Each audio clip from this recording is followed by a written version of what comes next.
This six-lecture series, Wealth, Natural Resources, and the Environment, and the Political Concept of Monopoly, was delivered in August of 1991 as part of the 5th Jefferson School Summer Conference, The Intellectual Foundations of a Free Society 5, which was held at the University of California in San Diego. In following these lectures, it will be helpful to have available the corresponding lecture supplement, which is referred to in the lectures. If you are listening to this series as part of my full program, the supplement can be found on the CD labeled Lecture Supplements. If you did not purchase the full program, the supplement should have been sent to you either on a disk or as an email attachment file. The material on wealth, natural resources, and the environment in this lecture series is elaborated upon in chapters 2 and 3 of my book, Capitalism. The material on the political concept of monopoly is elaborated upon in the first 3 sections of chapter 10 of my book. Economics is the science that studies the production of wealth under a system of division of labor. That is, a system in which the individual lives by producing or helping to produce just one, or at most a very few things, and is supplied by the labor of others with practically everything that he himself consumes. Capitalism is the essential requirement for the successful functioning of a division of labor society. Indeed, ultimately for its very existence. These are leading propositions which many of you have heard me develop at one or more other TJS conferences or seminars, and whose elaboration, at least in part, you may have read in my book, The Government Against the Economy. It is implicit in these propositions that the ultimate source of the importance of the division of labor and capitalism and of the science of economics is wealth.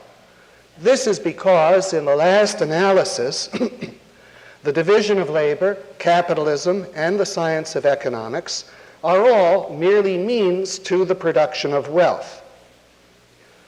The subject of wealth and the relationship of economics to wealth is surrounded with confusion. There is confusion over the meaning of wealth, doubt even over whether economics is a science of wealth, and above all, confusion and doubt concerning the importance of wealth, that is, concerning its proper role in human life.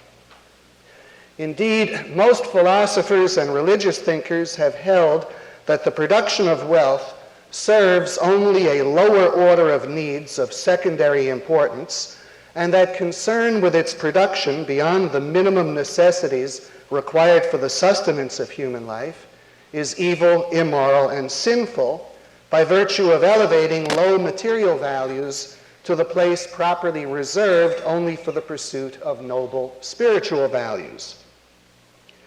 If these beliefs were correct, then economics would at best be a science of secondary importance, and preoccupation with it by serious thinkers would be a mark of perversity.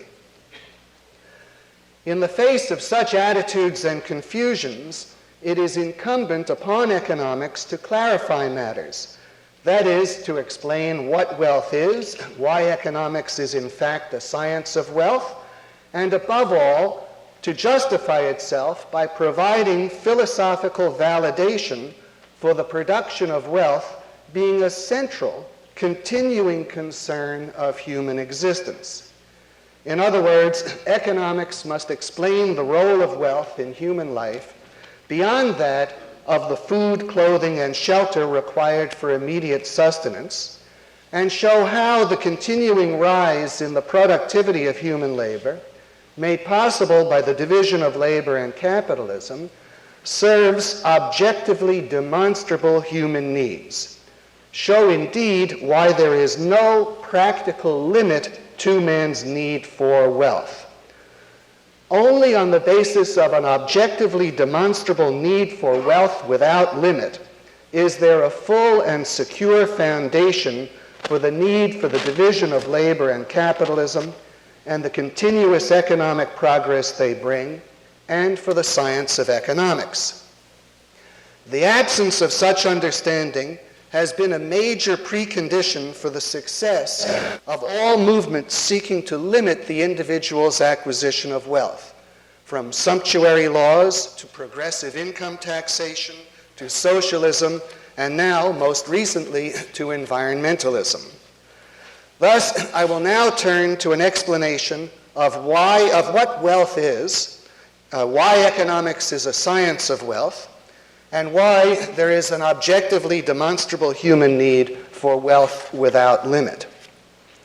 After I have done this, I will show tomorrow morning why the continuous increase in the supply of wealth that the division of labor and capitalism make possible is not prevented by any lack of natural resources. Indeed, I will show how, in a very real sense, consistent with the nature of wealth, natural resources are themselves a human creation, and that their supply is increased as part of the very same process that increases the supply of ordinary products.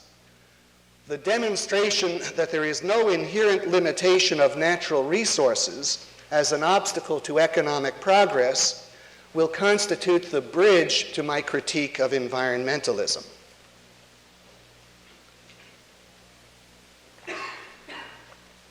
Wealth is material goods made by man. It is houses and automobiles, piles of lumber and bars of copper, steel mills and pipelines, foodstuffs and clothing. It is also land and natural resources in the ground, insofar as man has made them usable and accessible.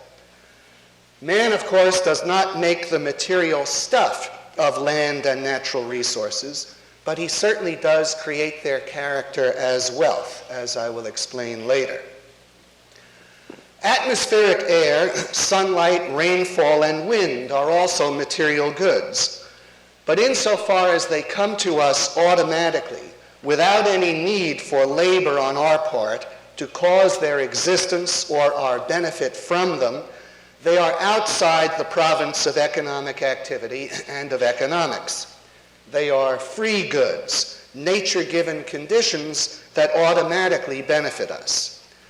Economics deals only with those goods which are the object of economic activity, that is, which man needs to produce in some sense, goods whose existence or beneficial relationship to his well-being he needs to cause in his capacity as a thinking being, that is, on whose behalf he must expend labor. Such goods are economic goods. In saying that wealth is goods, I refer only to economic goods. I exclude free goods. Some implications of the fact that wealth consists of goods must be named. Wealth is not at all synonymous with money or monetary value. The wealth produced in an economic system and the total monetary value of that wealth are separate and distinct phenomena. The one can increase without the other. More wealth can exist totally apart from more money. More wealth produced in the form of ordinary commodities like steel, sugar, automobiles, and so on, without any increase in the supply of money, is nonetheless more wealth. But in such circumstances, it results in correspondingly lower prices and no increase in the total monetary value of commodities. By the same token, more money and more monetary value can exist totally apart from more wealth. This happens almost every day under a system of paper money, where the supply of money is determined by the wishes of the government, irrespective of the supply of goods. In such circumstances, the effect of the additional money is simply to raise prices. A connection between money and wealth would exist only if money consisted of gold or silver. Even then, it would be a highly imperfect connection. Under such circumstances, an increase in the supply of gold or silver would constitute both an increase in the supply of money and an increase in the supply of wealth, insofar as more gold and silver in their capacity as industrial materials meant more wealth. A further connection would exist insofar as increases in the supply of money under such circumstances tended to exist as the byproduct of general improvements in the ability to produce. That is, insofar as a larger supply of gold or silver was the result of improvements in machinery, transportation, and so forth, having wider application than merely to the mining of the precious metals. In reality, all the popular measures of the production of wealth, expressed in terms of totals of money, such as gross national product, GNP, and national income, are nothing but indicators of the quantity of money, not the physical volume of goods produced. Stocks, bonds, and bank deposits are also not wealth.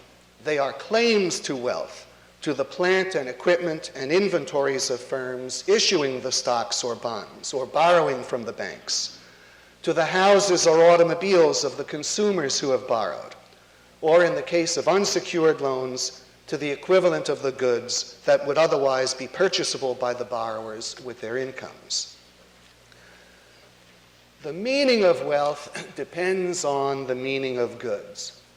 Following Karl Menger, the founder of the Austrian School of Economics, I define goods, this is economic goods, as things which are recognized as capable of satisfying human needs and over which one has sufficient command gainfully to direct them to the satisfaction of one's needs. Things which are recognized as capable of satisfying human needs and over which one has sufficient command gainfully to direct them to the satisfaction of one's needs. Menger, I have to point out, did not think it necessary to include the qualification gainfully in his discussion of sufficient command over things. In other words, goods are things actually capable of benefiting us, that is, of doing us personal good. Our wealth is the collection of material goods which we possess or against which we hold enforceable claims. Stocks, bonds, and bank deposits, of course, are such claims. Things which have the power to satisfy our needs, but which we do not recognize as possessing that power, which we do not know possess that power, are not goods and do not form part of our wealth. For example, before the second half of the 19th century, petroleum was not a good. Before the 20th century, uranium was not a good. People did not know the beneficial properties of petroleum or uranium, and thus did not know how to use them for anything. Thus, at the time, such things could do them no actual good, and were therefore not goods and not part of wealth. The only circumstance in which a thing could do us good without our being aware of its beneficial properties, and thus without our having to take action based on such awareness, would be if its benefit came to us automatically, that is, if it were a free good. For a thing to be an economic good, it is essential that we possess awareness of its beneficial properties. In the same way, even if technological knowledge exists concerning the usefulness of a given type of material, or a given type of mineral, all of the specific deposits of the mineral, which are as yet undiscovered, are not goods and do not constitute wealth. They too can do us no actual good in such a case. Further, things are not goods and do not constitute wealth, whose useful properties and specific locations are known, but over which we lack sufficient command to direct them to the satisfaction of our needs. For example, iron on Mars, or even 50 miles down in the Earth, is not a good and not wealth, even if we are aware of its specific location, given our present inability to gain access to it. By the same token, water in the United States is not a good to someone wandering in the Sahara. Manufactured products, too, are not goods to those who have no knowledge of their existence or cannot gain access to them. Finally, things are not goods and do not constitute wealth, even if their useful properties and specific locations are known, and even if we have sufficient command over them to direct them to the satisfaction of our needs, if we cannot gainfully direct them to the satisfaction of our needs. For example, vast stretches of land in the United States, which could be used to grow crops if someone decided to do so, are not actually goods and not wealth because their potential could be exploited only by withdrawing capital and labor from other employments where the product of that capital and labor is greater. The use of such land to grow crops would thus not achieve our actual good, all things considered, but would inflict a loss. Thus, such land does not constitute a good and is not part of wealth. It is possible, of course, that such things, presently not goods, could someday become goods and thus wealth, if, for example, the costs of exploiting them could be reduced, or if a growing population provided labor and capital that had no better alternatives to which to be applied. To some extent, such things may be valued as goods and count as wealth in the present, in anticipation of their being able to accomplish actual good in the future.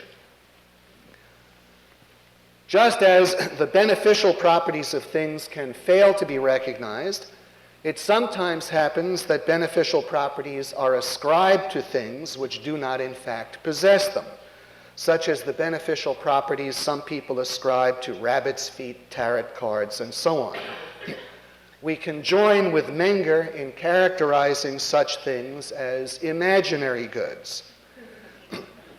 It is not necessary, however, for economics to devote any special consideration to such goods beyond acknowledging the fact of their existence.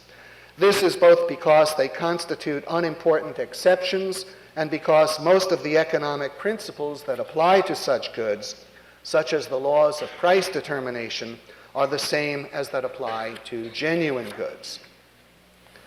Again, following Menger, we can divide goods into various orders, corresponding to their closeness to or remoteness from the satisfaction of our needs and wants.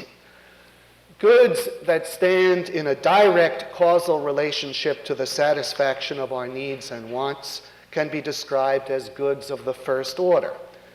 These are the things that benefit us directly and that are therefore directly good. For example, the food we eat, the clothes we wear. Those goods, in turn, that are necessary to the production of goods of the first order can be described as goods of the second order. For example, the ingredients and implements required to prepare a meal, the cloth, sewing machines, and thread required to produce clothes. Similarly, those goods that are necessary to the production of goods of the second order can be described as goods of the third order, and so on. The advantage of this terminology is that it highlights the fact that the source of the goods character of things is ultimately within us. Goods derive their character as goods by virtue of their ability to benefit human beings. Goods character radiates outward from people to things and touches first those goods which we categorize as goods of the first order, second, those which we categorize as goods touches first those goods which we categorize as goods of the first order, second, those which we categorize as goods of the second order, and so on. It should be apparent that the concept of economic goods is fully consistent with Ayn Rand's description of the good philosophically as an aspect of reality in relation to man. The fact that economics is a science of wealth was taken for granted by the classical economists in the 19th century. Economics' focus on wealth has been challenged in the 20th century, however, and a large majority of economists now downplays its special importance in the subject. One challenge is constituted by the frequent assertion that our economy has become a service economy, rather than an economy which concentrates on the production of goods. The basis of this assertion is the fact that more than half of the working population is now employed in rendering services rather than producing goods. This service economy argument against the focus on wealth is superficial for the following reason. Not only are agriculture, mining, construction, and manufacturing all engaged in the production of goods, but also all of the so-called service industries center on goods. Retailing and wholesaling, service industries, are the retailing and wholesaling of goods. Cleaning, repair, and maintenance services are the cleaning, repair, and maintenance of goods. Transportation and communications are largely transportation of and communications concerning goods. Banking, finance, insurance, and advertising are services performed overwhelmingly in connection with facilitating the production, distribution, or ownership of goods. Those services that are performed not as auxiliaries to the production, distribution, or ownership of goods, services such as passenger airline travel for vacationers, personal communications, personal medical, legal, or grooming services, vitally depend on goods in their rendition. There could be no passenger airline travel without airplanes and airports, no telephone service without telephones and telephone exchanges, and so forth. What makes the rendition of personal services fall within the sphere of economics is the fact that the providers of such services render them for the purpose of acquiring wealth. As I have shown at a previous TJS conference, in a division of labor society, this refers to the rendition of such services for the purpose of earning money. Thus, the services of personal physicians, personal attorneys, barbers, and the like come within the sphere of economics insofar as they are performed for money, which is the means by which these parties obtain wealth in a division of labor society. It is true, of course, that there could be no wealth without the rendition of services, above all the performance of labor. But this does not give services an equal position with wealth in economics. Although economics is concerned with services, it is so only insofar as they are necessary to the production, enjoyment, or acquisition of wealth, or depend on the use of wealth. Economics is not at all concerned with the rendition of services apart from their connection with wealth. For example, when two people hold an interesting conversation, they are rendering a service to each other.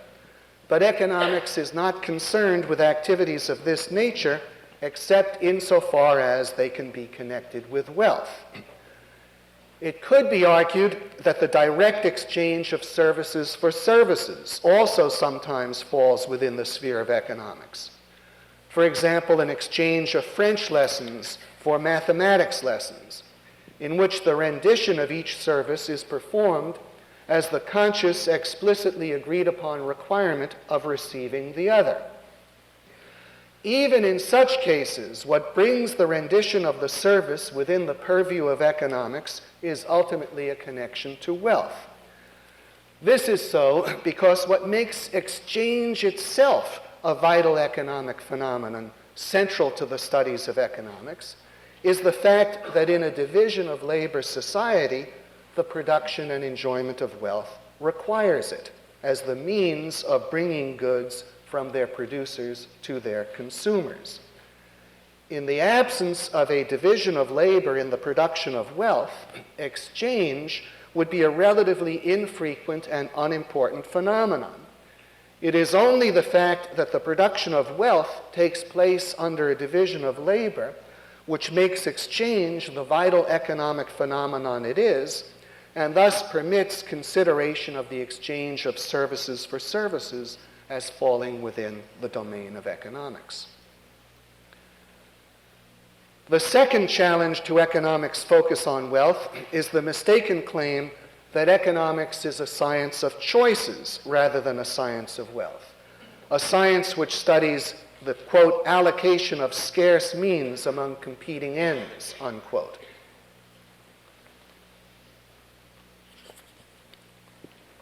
This contention rests on a logical fallacy. It does not see that what gives rise to economic study of choices and its concern with the allocation of scarce means among competing ends is the fact that people have a virtually limitless need for wealth, but only a limited capability of satisfying that need at any given time. Thus, people must choose which aspects of their need for wealth are to be satisfied and which are not. Economics studies the determinants of human choice only insofar as they concern choices of how to spend incomes that are of necessity limited, and only insofar as they affect the attraction of capital and labor to the production of some goods rather than other goods. In other words, it studies the issue of choices for no other reason than that it is necessary to do so as part of its study of the production of wealth under a system of division of labor. To claim that economics is, on this account, a science of human choices rather than of wealth is to confuse an aspect of the science with its totality. To adopt this view is to be led to ignore all the really crucial matters that economics deals with and to seek esoteric extensions of the subject that have nothing whatever to do with its actual nature. Fortunately, those who adopt this view are highly inconsistent in its application and generally continue to devote most of their attention to the serious business of economics and leave the alleged necessity of extending the subject beyond the domain of wealth as a task to be carried out in the indefinite future. Regrettably, this criticism applies to the great von Mises and his efforts to portray economics as merely the, quote, hitherto best developed part, unquote, of an allegedly wider science of human action known as praxeology. I turn now to the proposition that man's need for wealth has no practical limit. The basis of this proposition is the fact that man possesses the faculty of reason. The possession of this faculty radically enlarges both the scope of man's needs and capacities in comparison with those of any other living entity, and at the same time makes possible continuous improvement of the satisfaction of his needs and the exercise of his capacities. Considered abstractly, man's possession of reason gives him the potential for a limitless range of knowledge and awareness, and thus for a limitless range of action and experience. Man's mind can grasp the existence both of subatomic particles and of galaxies, and of everything in between. It observes all manner of patterns and of similarities and differences, of which no other form of consciousness is capable. Thus, the potential is created for man to act over a range extending from the subatomic level to the remotest reaches of outer space, and to experience all that his mind enables him to discern and enjoy in the totality of the universe. Material goods, wealth, are the physical means both of acting in the world, for example, automobiles and airplanes, tools and machines of all kinds, and of enjoying the experiences of which man is capable. For example, in addition to many of the goods in the preceding category, works of art and sculpture, landscape grounds and gardens, beautiful homes and furniture. They are the instrumentalities of man's action and objects of his contemplation. That is the role of material goods. The potential of a limitless range of action and experience implies a limitless need for wealth as the means of achieving this potential. Man needs wealth without limit if he is to fulfill his limitless potential as a rational being in physical reality. This abstract principle can be illustrated in a wide variety of forms, starting with the contribution of additional wealth to the improved satisfaction of man's elementary needs for nutrition and health. Because man possesses reason and is thus able to abstract, form concepts, and think conceptually, his mind is able to grasp connections spanning generations and continents between his material well-being and the physical state of the world. Thus, for man functioning on the conceptual level, the satisfaction just of the needs for nutrition and health implies a practically limitless need and desire for wealth, in the form of canning and freezing facilities, a modern transportation and communications system, a farm equipment industry, and everything that is necessary to the existence of these things, such as the steel, oil, and coal industries, the transportation and communications equipment industries, and so on. All such wealth is necessary to an adequate quantity and sufficient variety of food to meet man's nutritional needs. Likewise, man's need for health further implies a need not only for medicines, hospitals, and all manner of diagnostic and therapeutic equipment and everything necessary to their existence, but extends even to such seemingly unrelated things as automobiles and space travel. The former made possible the ability of people to live in the fresh air of the suburbs, and also the modern ambulance. The latter holds out such things as the possibility of recuperation from heart disease in an environment of reduced gravity. Reason gives man the ability to use wealth progressively to enhance the exercise of the capacities he shares in common with lesser species. For example, man shares with animals the capacity for locomotion. Animals can do no better than rely on their unaided legs. Man domesticates the horse, the elephant, and the camel. He produces shoes and builds roads, rafts, and sailing vessels. He goes further and invents the railroad, the steamship, and the automobile, and then the airplane and the rocket ship. Similarly, man shares with the animals the capacity to see and hear. Animals can do no more than rely on their unaided eyes and ears, but man produces telescopes, microscopes, and stethoscopes, television sets and radios, X-ray machines and phonographs, eyeglasses and hearing aids, motion pictures and tape recorders. As noted, the fact that man is the rational being also gives him a wider range of capacities than is possessed by any of the lesser species. Because man is the rational being, he is able to pursue such activities as music, art, science, and athletics. He is able to form relationships with others which are maintained even though the parties may be separated by great distances and for long intervals of time.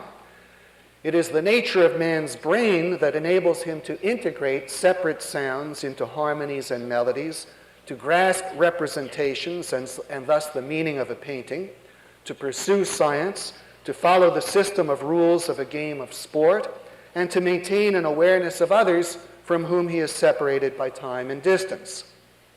These are feats of which an animal's brain is incapable. In the pursuit of all of these additional activities made possible by the possession of reason, wealth is either absolutely indispensable or, at a minimum, enormously contributes to the performance and enjoyment of the activity. Wealth contributes to music when it takes the form of musical instruments, music books and scores, concert halls and conservatories, radios, phonographs, and tape recorders. If music were deprived of the existence of these forms of wealth, the activity would be reduced to the unaided, untrained, and largely unheard singing of the human voice. In the absence of wealth in the form of brushes, paints, and canvases, of museums, schools, and books of art, art would be reduced to primitive drawings on the walls of caves. In the absence of wealth in the form of scientific equipment, laboratories, universities, and libraries, science could not be pursued. In the absence of wealth in the form of playing fields, athletic equipment, stadiums, and radio and television sets, athletic events and the enjoyment derived from them would suffer a radical decline.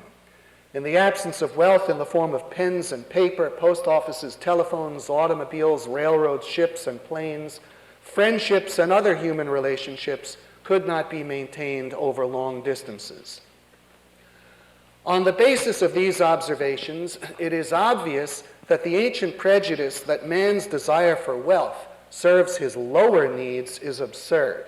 Wealth is the material means of carrying on virtually every human activity and of serving virtually all of man's needs. It is man's means of acting in accordance with his human potential. Moreover, even the wealth that does serve man's lower needs, such as presumably his needs for nutrition and elimination, also reflects his nature as a rational being in ways beyond those already described. When man serves his lower needs, he does so in a manner that is unique to him, in a manner that reflects the distinctive nature of his consciousness. For example, when man eats, he does not do so in the manner of an animal indifferent to his surroundings. On the contrary, he desires such things as tables and chairs, table linen, china, silverware, and so on. He is also highly sensitive to the preparation of his food and to the combinations in which it is served. When man eliminates, he desires the existence of such things as indoor plumbing and privacy. In such activities, the nature of man's consciousness requires the incorporation of aesthetic psychological elements into the satisfaction of what in animals are merely physical needs. For man, at least in his waking hours, there is probably no such thing as a purely physical need. Man's physical needs are intimately connected with his psychology as a rational being, as a being aware of such things as patterns and harmonies and dissonances in shapes, sounds, and colors, and possessing the need to organize his activities and control the functions of his body. In everything he does, man can be aware of his own emotional responses and can distinguish between aesthetic elements which enable him to have a more enjoyable or a less enjoyable emotional response. Thus, the aesthetic element enters into the satisfaction of virtually all of man's needs. It leads him to desire not just clothing and shelter, but clothing and shelter with style and beauty. It leads him to desire not just transportation, but automobiles with chrome trim and white wall tires. Matters of design and appearance feature prominently in all consumers' goods where men are free to choose. Closely related to man's need for aesthetic satisfaction is his need for novelty and variety, which need also emanates from the rational nature of his consciousness. The lower animals do not become bored with the repetition of the same routine. Man does. The nature of man's consciousness enables him to appreciate differences of a kind of which animals show no apparent awareness, and seems to require that he periodically experience such differences. Thus, whereas animals are content to eat the same food day in and day out, man requires a variety of food. Man experiences a sense of intellectual refreshment when he breaks his routine and takes a vacation or a weekend off. He also experiences a sense of intellectual refreshment in the introduction and possession of new goods, and with the coming of style changes. Thus, the appearance of almost every new gadget is an occasion for a kind of excitement. It is a thrill for a rational consciousness to see such new products appear each in its day as automobiles, airplanes, refrigerators, radios, television sets, pocket calculators, computers, and so on. The purchase of such goods is almost always an occasion for special pleasure, because it provides something new and valuable to experience. Even the replacement purchases of such goods are usually a source of pleasure, because further improvements have usually been made in them and because of style changes. Changes in style, whether in automobiles, clothing, or furniture, are a source of intellectual refreshment and pleasure because they provide a sense of the new and different.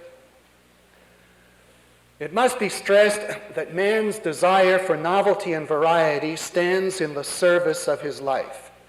The principle is very similar to that of the pursuit of scientific knowledge, where the motive is curiosity and the effect is all manner of practical applications that could not have been foreseen in advance. In just this way, people originally desired automobiles not as a practical means of transportation, but as an object of amusement. Yet this desire led to the growth of the automobile industry and to the transformation of the economic system. A similar course of development occurred in the case of electric light and power, and telephones and television sets, and now seems to be underway in the case of home and personal computers.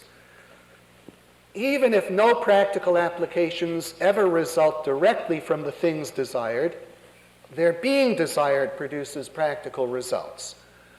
For example, a great industrialist's motive in earning additional millions on top of those he already has may be merely to add to his collection of fine paintings and statues. But in pursuing this motive, the industrialist is led to introduce products and methods of production that enable the average person to obtain such things as more and better food, clothing, and transportation. Man's life gains incalculably from the fact that his activities are not limited to the, quote, practical, unquote, but are undertaken largely for the sheer pleasure of experiencing the new and the different, and the corresponding expansion of his own powers required to accomplish it. For this leads him to do things that have practical results which it would otherwise be impossible for him to obtain. In effect, reason serves man's life in being free to serve itself. Although man's life may not need every particular object of his desire for novelty and variety, it very much does need the existence of his desire for novelty and variety. On the basis of an objectively limitless need for wealth, there is no limit to man's desire for wealth. The occasional cases that exist of individuals in whom the desire for additional wealth is totally repressed are comparable in their frequency and significance to the cases of individuals in whom sexual desire is totally repressed. These cases are rare indeed. Even medieval monks, for example, thoroughly committed to the doctrine of asceticism, were torn by the temptation for material things. The truth lies with Adam Smith, who observed, quote, "The desire of food is limited in every man by the narrow capacity of the human stomach. But the desire of the conveniences and ornaments of building, dress, equipage, and household furniture seems to have no limit or certain boundary." To translate Smith's observation into contemporary terms, we can observe as the overwhelming norm such things as that the man who has no automobile would like to be able to afford one. The man who has an automobile would like to be able to afford a newer, better one. The man who has one or more new automobiles of the highest quality would like to be able to afford a yacht or a plane. If he is rich enough to afford both a yacht and a plane, then he would like to be able to afford a yacht on which the plane can land.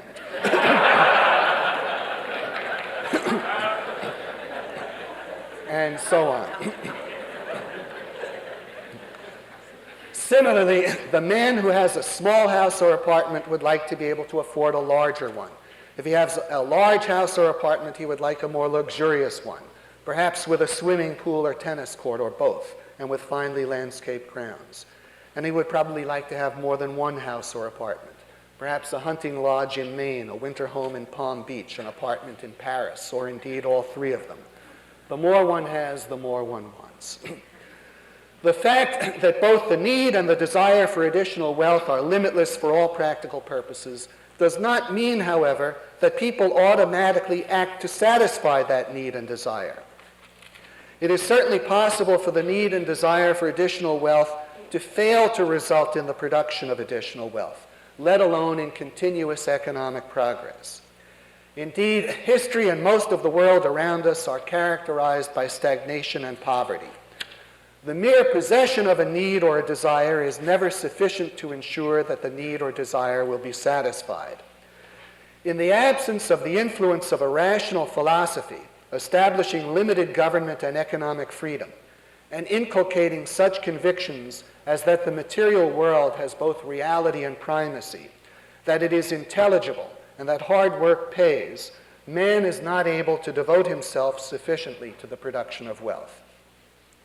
In such conditions, man desires more wealth than he possesses, but his desire is not strong enough or consistent enough to enable him actually to go and produce additional wealth. And if it is strong enough to induce him to increase his production, he is again and again stopped from doing so by the initiation of physical force by others. Even when the barrier of physical force temporarily relaxes, and some individuals are able to make some improvements, the absence of a rational philosophy precludes the development of science. It also precludes the establishment of sufficient freedom to make possible the development of the division of labor and the other capitalistic institutions necessary to the continuous increase in wealth. As a result, despite the existence of both a need and desire for additional wealth on the part of those affected, we witness such phenomena as masses of people dying of starvation, yet unable, indeed sometimes even unwilling, to expend the effort to produce additional food.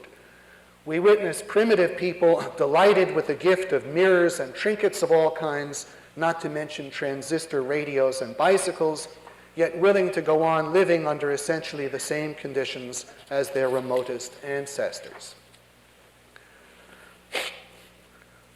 The fact that the need and desire for wealth are limitless does not mean that when people devote themselves to satisfying that need and desire, as in the nations of modern capitalism, they go through life with a sense of endless frustration, seeking more than they can ever hope to obtain.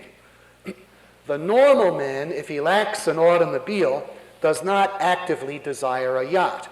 He actively desires merely an automobile.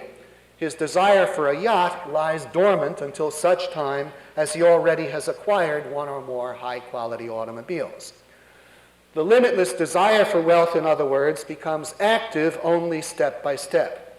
It manifests itself in an active desire for things that are merely one or two steps beyond our reach at the moment. It leads us to exert ourselves and extend our reach. And then as we succeed, desires previously dormant become active, or totally new desires are formed, and we are led to exert ourselves and extend our reach still further. Thus, the limitless desire for wealth impels us steadily to advance. Oriental philosophy and some schools of thought in the contemporary Western world claim that the fact that our desires will always be a step ahead of our possessions shows the futility of our efforts. That instead we should seek to rid ourselves of our desires and be content forever with some minimum of wealth. Such teachings are utterly mistaken, and their influence helps to account for the stagnation and poverty that exist in the world. They view the excess of our desires over our possessions as a source of discontent and unhappiness. Actually, this excess is the root of our ambitiousness and our rising to meet challenges. It is what impels us to progress, and as such is an essential element of our happiness. It should be realized that as rational beings, we are also progressive beings. Progress is the corollary of the continuous application of reason. Any individual who continues to use reason, who continues to think, necessarily comes to know more and more, and thus to be capable of accomplishing more and more.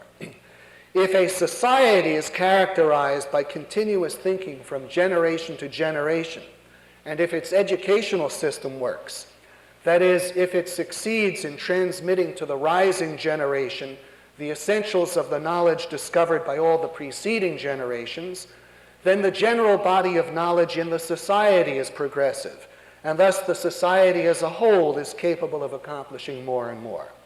Progress is the natural result of the use of reason as a constant. If our happiness depends on living in accordance with our nature as rational beings, then our happiness and progress are inseparably connected. The fact that our desires will always be ahead of our ability to satisfy them is not a cause of unhappiness. It is the inducement to the steady exercise of our reason, to our living in accordance with our nature, which is indispensable to our happiness. Our happiness does not come from the existence of desires satisfied, but from the steady upward climb itself.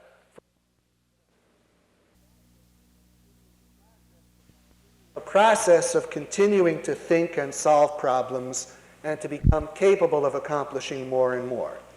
In other words, progress is a source of happiness. In the lives of scientists, inventors, businessmen, engineers, and managers, progress is the obvious focal point of thinking, planning, and problem solving. It is also what necessitates that the average worker make himself capable of continuing to think and learn throughout his life, so that he can acquire the new skills necessary to adapt to the changing requirements of production. Thus, progress is what helps to elevate even the average man of modern Western civilization into a thinking, literate being, possessing an intellectual life incomparably superior to that of previous eras. If happiness depends on the possession of a sound, active mind, progress fosters happiness. A further aspect of the connection between progress, reason, and happiness must be mentioned. As rational beings, we are able to be aware of the future. The future has reality for us in the present. To be able to look forward to a better future enables us to bear considerable hardship in the present without complaint, even cheerfully.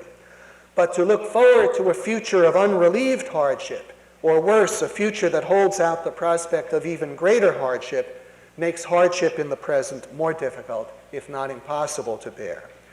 Indeed, the prospect of impoverishment in the future deprives one of the ability to derive pleasure even from the possession of substantial material wealth in the present. For the shadow of such a future must hang over whatever enjoyment one might have in the present. Thus, the prospect of progress, as well as the process of achieving it, contributes to our happiness. According to the widely held doctrines of cultural relativism and conspicuous consumption, the concept of economic progress can have no objective meaning. These doctrines hold, for example, that our preference for automobiles over horses, or for radios and television sets over jungle tom-toms, is a matter of social and cultural conditioning. It is allegedly the result only of the fact that in this particular culture it happens to have been instilled in people for no really good reason that it is desirable to own goods such as automobiles and television sets. Accordingly, people supposedly want to own such goods not because it really is desirable to own them in any objective sense, but merely that they may conform to what is expected of them in this culture. They allegedly want to own them as a source of prestige in the eyes of others. The essential meaning of these doctrines can be grasped by realizing that what they imply is that people want to own television sets not because they want to watch the television sets, but because they want to be seen watching them. Or because they were told to do so by the advertisers. Not the actual consumption of goods is important, we are told, but the conspicuousness of their consumption. Thus, the only real significance of television sets or any of the other gadgets of capitalist society is supposed to be their significance in the eyes of others. In a different culture, people allegedly derive equal satisfaction from appearing before others with a ring through their nose. And in the society of the future, or at least as many people conceived the future until very recently, they will allegedly do so by wearing a chest full of medals proclaiming them as heroes of socialist labor. Thus, according to these doctrines, there is no reason to believe that people's preferences in a modern capitalist society are any better grounded than those of people in any other type of society, or that a modern capitalist society is in any objective sense superior to any other. There is thus allegedly no basis for believing that what has been accomplished in modern society, in modern capitalist society, is in any objective sense progress. Now, what is wrong with these doctrines is that they omit any consideration of man in relation to the physical world. For them, the most important thing in human life is the mere approval or disapproval of other people, which is thought to constitute an ultimate standard incapable of being subjected to further evaluation. But the truth is, of course, that the primary issue in human life is man's relation to the physical world.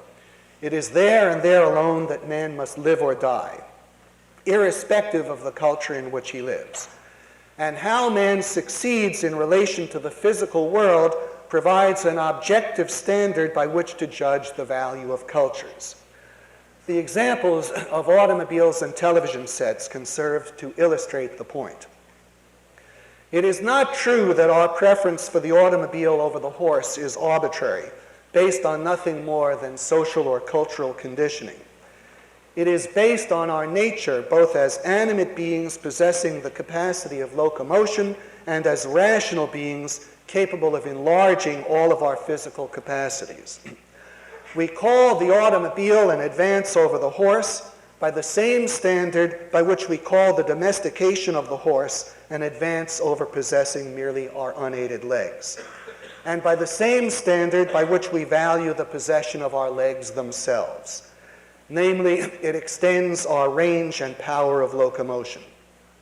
If the automobile were not an advance over the horse, then the horse would not be an advance over our unaided legs. And on the basis of such reasoning, the very possession of legs themselves could not be considered better than not possessing them. The automobile is an advance over the horse, therefore, for the same reason that it is better to have legs than not to have them. Similarly, we call the telegraph an advance over the tom-tom and radio an advance over the telegraph because they increase the efficacy of our sense of hearing. The one enables us to hear sounds coming from a greater distance, the other sounds from a greater distance as well as a greater range of sound. Thus, we value the radio over the telegraph and the telegraph over the tom-tom by the same standard as we value our sense of hearing itself. We call television an advance over radio for the same reason that we value the possession of eyes and ears together over the possession of ears alone. We call color television an advance over black and white for the same reason that we value normal vision over being colorblind.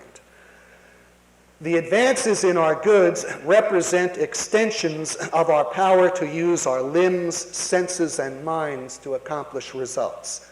In effect, they magnify the power of these vital attributes of our persons. They are advances by the standard of the value of these attributes, and thus by the standard of the value of our persons. Needless to say, I'm indebted to Ayn Rand both for the general concept of an objective code of values based on man's life as the standard, and for the special application of that concept in the form of some goods being classified as being of greater philosophically objective value than others. It may be that there are cultures in which people regularly grow up incapable of appreciating the value of economic advances. It may be that in this culture there are some people who really do not understand what our advances are all about, and who see no better reason for valuing them than that of conforming to the expectations of others. The existence of such people and of such cultures proves not that our advances are not advances, but only that there are people with a gross deficiency of understanding, and cultures that are highly destructive of the capacity for understanding. This discussion has major bearing on the fact that in American society, the earning of wealth has traditionally been the leading source of prestige. The objective fact underlying such prestige is that the earning of wealth benefits one's life by enabling one to do more. Thus, it deserves to bring prestige by the standard of human life as a value. It is a great tribute to the culture of the United States that it is to such activity that it has accorded prestige. It must also be pointed out that the attempt to reverse cause and effect and to take prestige as the starting point must backfire. For example, the attempt of a socialist society to induce work by the offer of prestige rather than material incentives not only cannot succeed, but must bring the opposite of prestige to those who would be willing to work for it. To mine coal, drive a truck, harvest a field, work in a factory, to do virtually any of the run-of-the-mill jobs that occupy the bulk of the labor force, for the sake of prestige, would be to mark a person as nothing but a fool. He would have to be a fool to drive himself day in and day out, sweating and straining, all for the sake of nothing more than in effect being called a good boy. The objective superiority of the goods of modern capitalism is not called into question by the fact that in our culture, many people want to own such goods as horses, canoes, bows and arrows, and so on, and in some cases prefer units of these goods to more advanced goods serving the same needs. Such choices do not by any means necessarily mark these people as primitivists. There are conditions in which the horse is superior to the automobile, for example, where there are no roads. Similarly, canoes can navigate shallow waters that a motorized craft cannot. Also, the physical experience that a horse or canoe affords is different from that provided by an automobile or motorboat. They enable one to observe things more closely and more leisurely, for example. The desire to own such goods, even though one lives in the conditions of modern civilization, is actually nothing more than a manifestation of our limitless need for wealth.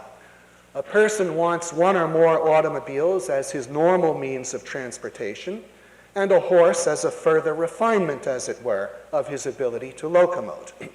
Thus, he loads his horse into a horse trailer, hitches it to his car, or better, motorhome, and drives to the edge of terrain where only horses can go. To be able to enjoy the widest possible range of pleasurable and beneficial experiences is precisely why an individual desires to obtain the greatest possible amount of wealth. But to obtain it and to have the time to enjoy it, he must be able to accomplish everything that is not itself pleasure or otherwise valued for its own sake in the shortest possible time. If, for example, what a person wants is the experience of leisurely riding along a beautiful mountain stream, then he doesn't want to waste that time using a horse to cross the country to get to the mountains. For that, he wants a motor vehicle. It, together with roads, is objectively superior to the horse as a normal means of transportation. As a direct source of enjoyment, however, there is still a need for horses, even in the conditions of a modern economy. In effect, the limitless need for wealth embraces a kind of recapitulation of the goods that were prominent in less advanced conditions. I have shown that economic progress is not a matter of arbitrary preference, but is objectively desirable. Desirable on the basis of our nature as rational beings. The goods that result are objectively improvements, and the process of acquiring them, the continuous thinking that must be done, is called for by our nature as rational beings. The objective value of economic progress implies that the cultural values that make economic progress possible are likewise objectively better than those that stand in its way. These values, of course, are the values that underlie the division of labor and capitalism. Above all, reason, science, technology, individual rights, limited government, and economic freedom, and private ownership of the means of production. In the name of being able to see, hear, move, or do anything that our senses, limbs, and minds enable us to do, in short, in the name of being able to live as human beings, these values deserve to be upheld. Indeed, the same principle that establishes the objectivity of the economic advances of modern capitalism directly establishes the objectivity of the superiority of modern capitalist civilization as such, that is, modern Western civilization, in comparison to any other form of civilization. Here, the attribute that serves as the standard is the ability to acquire and apply knowledge. For elaboration, I refer you to my article, Education and the Racist Road to Barbarism, which is now available as a pamphlet. Of course, the claim of superiority for any given set of values encounters the opposition of a profound self-righteous hatred of the very idea of objective values. Thus, cultures may practice ritual sacrifice, cannibalism, mass expropriation, slavery, torture, and wholesale slaughter. All of this is accepted as somehow legitimate within the context of the culture concerned. Practically, the only alleged sin, the only alleged act of immorality in the world is to display contempt for such cultures and to uphold as superior the values of capitalist culture. Then one is denounced as an imperialist, racist, and virtual Nazi. It should be realized that those who take this view do not regard as the essential evil of Nazism its avowed irrationalism, its love of force and violence, and its acts of destruction and slaughter. All this they could accept, and do accept in the case of other cultures, such as that of primitive tribes, ancient Egypt, the civilization of the Aztecs and Incas, the Middle Ages, and Soviet Russia. What they hold to be the evil of Nazism was its assertion that Nazi culture was superior to other cultures. The claim of superiority of one culture over another is the one evil in their eyes. Needless to say, of course, it is only on the basis of the recognition of objective values that one can seriously condemn Nazism, not for its absurd claims of superiority, but as a primitive, barbaric culture of the type one would expect to find among savages. While extolling the values of capitalism, I want to stress that nothing I have said or will say in these lectures or anywhere else should be taken to imply a belief on my part that contemporary Western or American culture is perfect. Far from it. Obviously, some very serious flaws mar our culture, and they have been growing.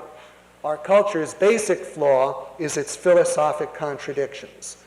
These contradictions in the form of irrationalist doctrines, such as, notably, that of cultural relativism, lead it to attack its virtues. Thus, we witness the spectacle of our culture flagellating itself for its successes in science, technology, and the creation of wealth. We see the spectacle of Western intellectuals holding the most primitive and barbaric cultures as superior to their own, as they declare that all cultures are of equal value except their own, which is to be despised. The spectacle is particularly gross in regard to the culture of the United States, which in all respects but the arts is the foremost Western country. The United States is denounced by its enemies as the leader of the evil reactionary forces, the champion of monopoly, capital, and imperialism. Its own intellectuals join the denunciations and find nothing but evil in the history of their country and in its current policies. Yet all the flaws of the United States were flaws of being inconsistent with its own magnificent principles. Its flaw today, which is potentially deadly, is that many of its intellectual leaders have been corrupted to the point of despising those principles, above all, the principles of limited government and economic freedom, and more recently, the values of science and technology as well. Well, to summarize, this morning I explained the nature of wealth and goods and showed why economics is, as the classical economists maintained, a science of wealth. I demonstrated the existence of a human need and corresponding desire for wealth that for all practical purposes is unlimited, inasmuch as it is based on man's possession of reason.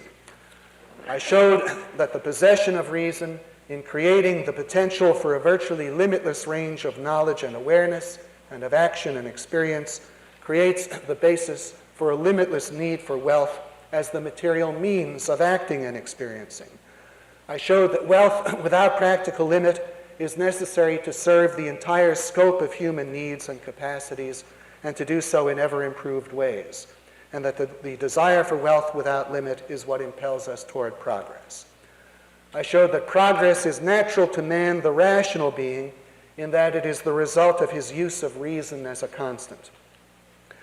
That it is the result that follows from the transmission of knowledge from generation to generation and the contribution of fresh thinking by succeeding generations. I showed that the process of economic progress is an important source of human happiness.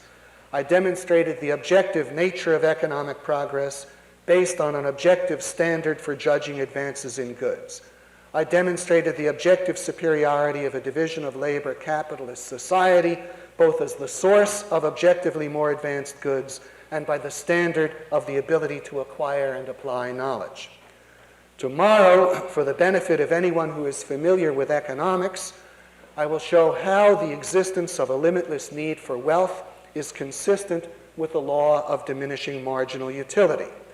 I will also show how, under capitalism, the existence of a limitless need for wealth transforms the concept of scarcity from one whose meaning is deprivation into one whose meaning is growing abundance in the face of the fact that no matter how much men have, they desire and are free to produce still more.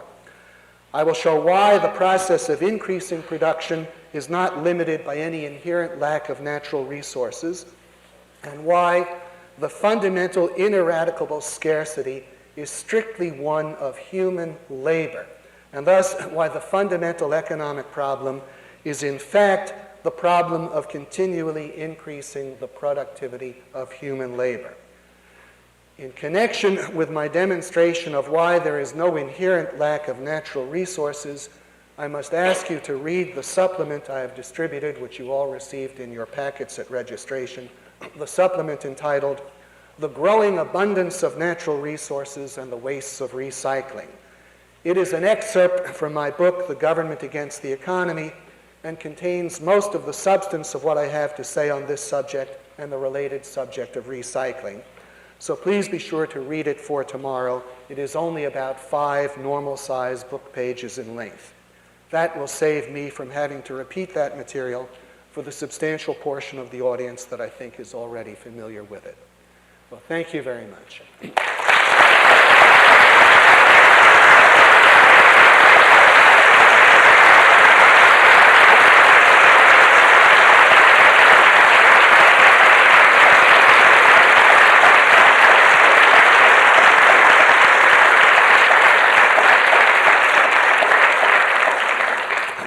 Now I'll be glad to entertain any questions that you may have. Yes? You said that in economics, services aren't equivalent to wealth, but can you clarify this? Because I thought that you said that that services are goods, but then you also said that goods are wealth, but services aren't wealth. Well, services as such are not wealth. Wealth is material things. Services would be in the wider category of actions rather than things. But my main point was that economics is fundamentally a science of wealth, and is so despite the fact that more than half of the number of workers work in service industries. Almost all of the services are auxiliary to the production, distribution, or enjoyment of wealth. And those services which are not, such as personal medical services, come under the purview of economics by virtue of the fact that the providers provide them for the purpose of earning money. And what makes money and the phenomenon of exchange important is the fact that the division of labor is produced, that wealth is produced under a division of labor. This gentleman right here, Mr. Trzynski. You, I'm sorry, Mr. Gorman, excuse me, forgive me. you refer to Karl Menger's definition of wealth as, or as economic goods, as things which are recognized as capable of satisfying human needs and being brought into use to satisfy them. To what extent do the later Austrians, especially von Mises, accept this definition, and to what extent do they reject it? All right, the question is, I gave Karl Menger's definition of economic goods, and the question is, to what extent do later Austrian economists such as von Mises go along with the definition? I would say essentially they do. The one area of difference with von Mises would be that he would probably be critical sometimes of Menger talking about imaginary goods. You see, von Mises is, to put it best, very ambivalent on the subject of objective values. He often writes saying that all values are arbitrary and subjective. But I think that the great bulk of what he actually says contradicts that proposition. I think if he could be pinned down, if he could be confronted, he would not say that his preference for capitalism over socialism is an arbitrary subjective preference. He certainly doesn't write like that. He was totally dedicated to the value of capitalism in a way that one could be only in the conviction that it's absolutely objective. And also you'll find in some of his writings, notably in Socialism, some statements very, very close to objectivism.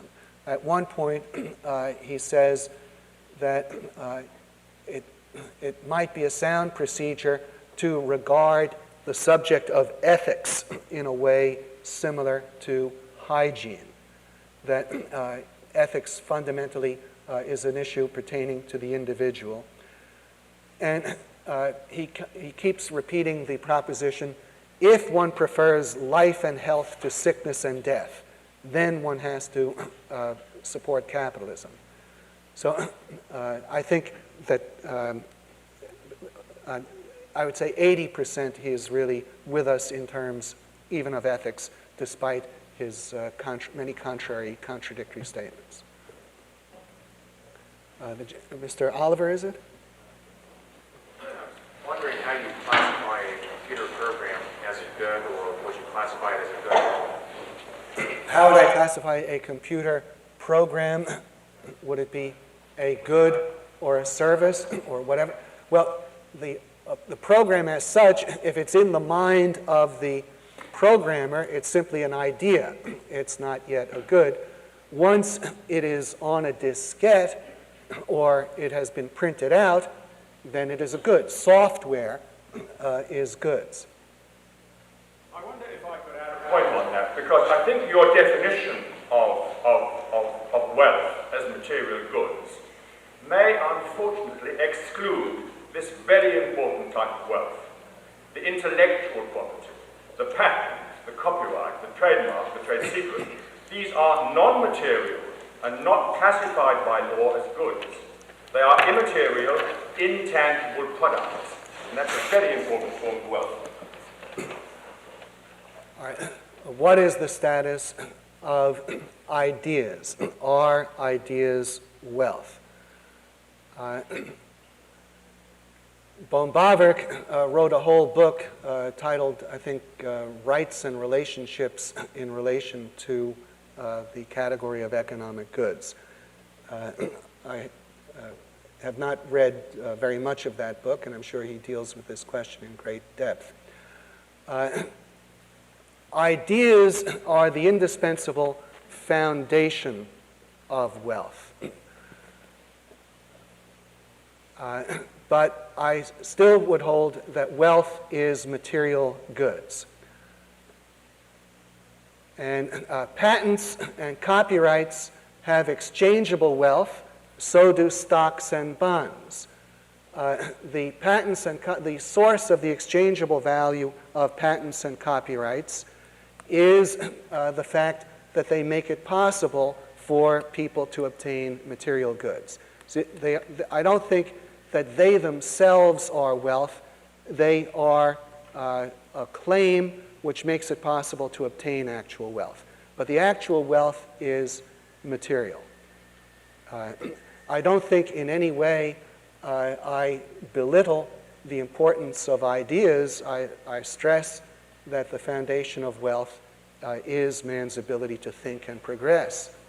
And we are richer, you see, we are richer by virtue of the ideas being translated into material goods. Imagine one had the patents and the copyrights, but somehow they became separated from the possibility of being put into production. Let's imagine the environmentalists were to establish a law from this day forward, all new patents must be locked up in the patent office. They cannot be applied to production. All new copyrights, you cannot publish the books. We're saving natural resources. Well, what would then happen to any possible goods character of these things? That they wouldn't exist. They derive, any value they possess is derived from their ability to contribute to the production of material things. Yeah. Well, unless the patents and the copyrights are in material form, they can't be exchanged for anything. They're of no value. They're just an idea in somebody's head. Yes. Now you have to have a formula written down. Now you have to have a stock certificate that is printed, but the thing itself, certainly it's clear. It's clearer, perhaps, in the case of the stocks and bonds, that they are not wealth. There's a sheet of paper, but you don't pay $100 for a slip of paper normally because it's the slip of paper. You do it because it's a claim to the earnings of the firm. And you're paying for the patent and copyright because it gives you the exclusive right to produce or manufacture the item. Now, the fact that the patent or copyright has a commercial value is based on the fact that it does give you an exclusive legal right. If you didn't have an exclusive legal right, you wouldn't pay for the patent or copyright. Now, the intellectual contribution that is made by the inventor or author is the same whether he has a patent or copyright or not. Now, what happens to the status of his creation when the patent or copyright comes off? Here we are, we have automobiles, and we have all of the inventions that have made the automobile possible. Now, what is the wealth? Is the wealth the automobiles, or is it the automobiles plus the various ideas that have led to the automobiles? I would say the wealth is the automobiles, the steel mills, et cetera, The wealth is not, in addition, the ideas that made them possible. The ideas are essential, but they are not the wealth. The people are essential, but they are not the wealth. Their labor services are essential, but that is not wealth. Wealth is material goods. Edith. Why don't you use the term economic goods instead of just goods? Because that causes all the questions. Why did I say economic goods rather than goods? Because, well, the concept economic goods is used in differentiation from free goods, things which come to us as conditions of nature, like sunlight, atmospheric air, which benefit us without our having to take any conscious form of action. And I think it would be a profound mistake to lump the ideas into the category of non-economic or free goods. See, I would open up much more trouble that way if I said, well, patents and copyrights and so forth are not economic goods, then that raises the question, well, are they free goods in the category of air? The point is, they are not wealth. They are not wealth. They are not goods. They are absolutely essential to goods, but they are not goods. For example, a singer sings a song. The song is recorded. Is the singing of the song a good? The record is a good, but not the singing of the song. The idea that makes something happen, that's vital, but the wealth is the material product. Mr. Coates. Yeah, I have a question about the man wanting a yacht big enough to land. I'm sorry, I don't hear you. I have a question on the man wanting a yacht big enough to land his plane on. But just as an aside, I think that previous question, maybe people are thinking that when you say ideas are not wealth, they're interpreting you to mean that ideas are not values, which is not correct. Well, I think that's very clear. Okay, but I think that was perhaps a source of misinterpretation by some people. But anyway, my question on the man who constantly wants something else. He gets the automobile, then he wants a better automobile, finally gets a yacht, and then he's still not satisfied. He wants a yacht big enough to land his plane on. I'm wondering, though, if I were that man, it wouldn't be realistic to me. It seems to me that my desire for wealth does have limits. At a certain point, I have enough toys to play with, and I'd rather just lie on a beach, or I have more things that I can deal with, or I want them slightly less at a certain point. So it seems that when you get to the science fiction stage where everybody has a private airplane, you know, in the 21st century, and there comes a point where everybody has enough, or that the amount that they want something else is decreased by what they already have. Okay, you can say there are people who reach a point where they decide they prefer to retire rather than earn still more wealth. Well, I would say they would still like to have more wealth if they could have gotten it with less effort. When they made their wealth, they would have preferred to have made more with the same effort that they made what they have. Now, if you take someone who wants to go off to a beach or whatever, I would say even such a person, if without any greater effort on his part could have more wealth than what he has, if there is any value of any kind in the world which could be furthered by the possession of more wealth, then he would prefer to have more wealth. Even if he feels in his own life, okay, I have all the homes I want, all the appliances, whatever, is there any further interest?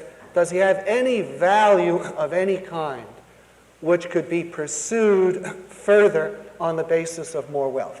Does he have an interest in astronomy? Would he like more wealth to finance space research? Is he concerned with a cure for cancer?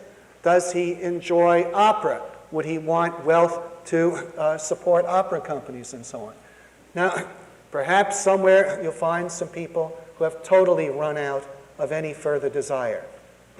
Perhaps. But then they have given up, I would say, any values to pursue. See, if we have, whoever has values left to pursue, if we're pursuing values in the physical world, wealth is the material means of pursuing them. Mr. Blair. You mentioned your article, Education on the Racist Road to Barbarism. I'd like to ask you a question related to that. All right. Okay, it appeared in it's kind of peripherally related. It appeared in the Freeman, but that's a journal that, I should say there's an edge to this question, but it's really the edge of curiosity, not suspicion. It appeared in the Freeman, which often features articles which attempts to justify capitalism on religious grounds, even as recently as the July issue. Now, personally, I'm glad it appeared there. It gave me an excuse to read it again, and anytime your writing can reach a wider audience, that's fine with me. But how do you reconcile it? Is there not a philosophical contradiction there, or is there something to be reconciled at all? Is there a philosophical contradiction in having an article appear in a publication which also advocates values that are contrary to my own? I would say that one could not take that as a general principle, if you hold life as a standard and you had said you will live by the principle of not dealing with anyone who holds any substantial philosophical contradictions, then I could not own an automobile, I could not buy food, I would have to live in self-sufficiency in a cave somewhere. I think you can deal with people who hold ideas opposed to your own, provided you are not advancing them in any way, and provided you're not advancing their irrationality. And you see, just think of suppose I had said, well, no, because the Freeman has certain religious ideas, I won't let an article appear there. Well, then, if the standard is achieving things in the real world, would that be a practical decision or not? I think I would be destroying my own ends. I'd be acting contrary to my own values. Yes? Between your concept of free goods and economic goods, Yeah. And you mentioned air as being one. And how would air become an economic good? For instance, would you establish private property over air? As, for instance, it gets polluted slightly in cities, let's say, it becomes of value to have air clean factories or thereabouts. And then you would establish, how would you bridge between them? Well, air, atmospheric air, is not an economic good. Now, air can become an economic good. For example, oxygen in a submarine, the oxygen supply in a high-altitude airplane or a spacecraft, that is an economic good. If you're talking about economic goods in connection with acting on free goods, well, suppose, for example, you have a humidifier in your home, or you have an air conditioner or central heating. These are actual goods which we possess, which are dealing with the air around us. But air, the atmosphere as such, I don't think is subject to becoming private property. Now, a person could have private property rights extending upward, like you could have a right that an airplane cannot pass within a certain closeness to your home. But I don't see how we could make the air private property, or should. The lady in the back. How about something Oh, Barbara like, Jackson. how about something like radio waves? Would you be able to say that at that point that you've established a certain right to the air that you send the radio waves through, in the same way that you established ownership over land that no one previously lived on or worked on? Well, I think you can have private property in radio waves, but that's not the atmospheric air. You have the right to you could acquire the right to transmit over a definite frequency.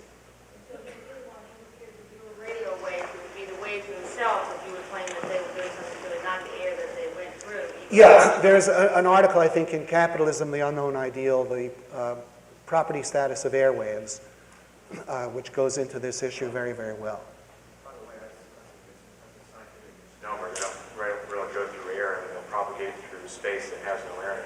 It's not the air, it's propagating through anyway. Okay, well, that, in effect, that's my own point. Thank you. Yes, this gentleman right back here in the green. Yeah, you had used the term praxeology. Yeah. From von Mises, so I was wondering if you could elaborate on that. And I think you indicated that it's an invalid term. Well, by praxeology, von Mises means the theoretical science of human action. And he claims that economics is a part of this science, which rests on the proposition that every action people undertake seeks a psychic profit, that everything one does because one prefers to do it rather than any alternative. And he attempts to derive basic concepts of price and cost at this level, prior to any consideration even of actual exchange and money. For elaboration, I'd have to refer you to the opening chapters of Human Action. Yes, this gentleman. Yeah. Last question. Okay, this gentleman right over here. Yeah.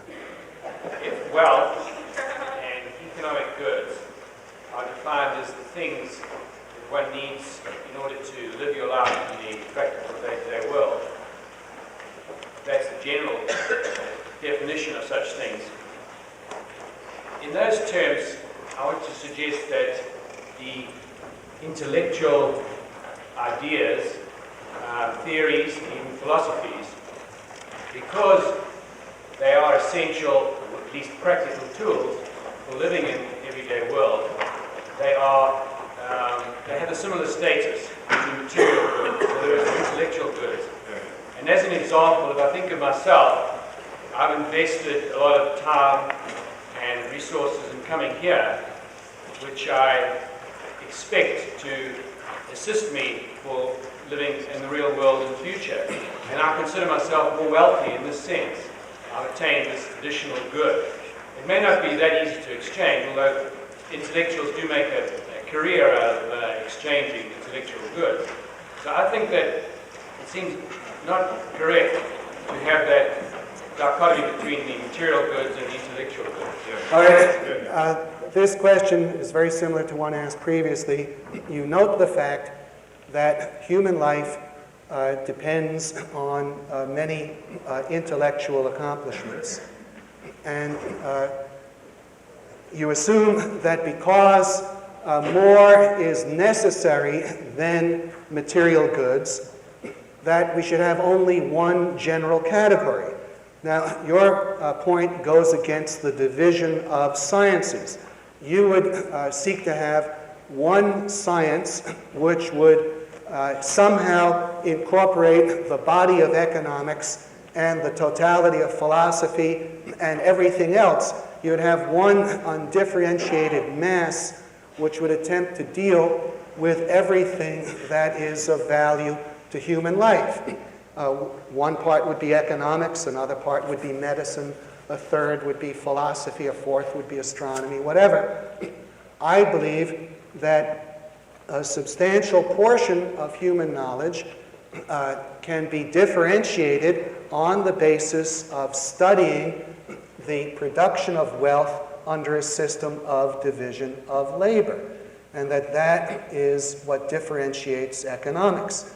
Now, to say that wealth is material goods made by man is in no way, and I cannot imagine why anyone could believe that this in any way denigrates the value of ideas. The theme of my talk was that all of this depends on the fact that man is the rational being, that this is what gives him the need and desire for wealth without limit, that it's what enables him to produce more and more. So to say that we have a science which studies the production of wealth under a division of labor, and these things are wealth and those things aren't, that does not take away one iota of importance from any material, from any intellectual value. And you see, I think there's an element in this, something in common with the older notion that wealth is like too low to have its own full recognition. There's nothing low about wealth, and giving it its due recognition does not take anything away from any other value. On this note, I'll simply have to close.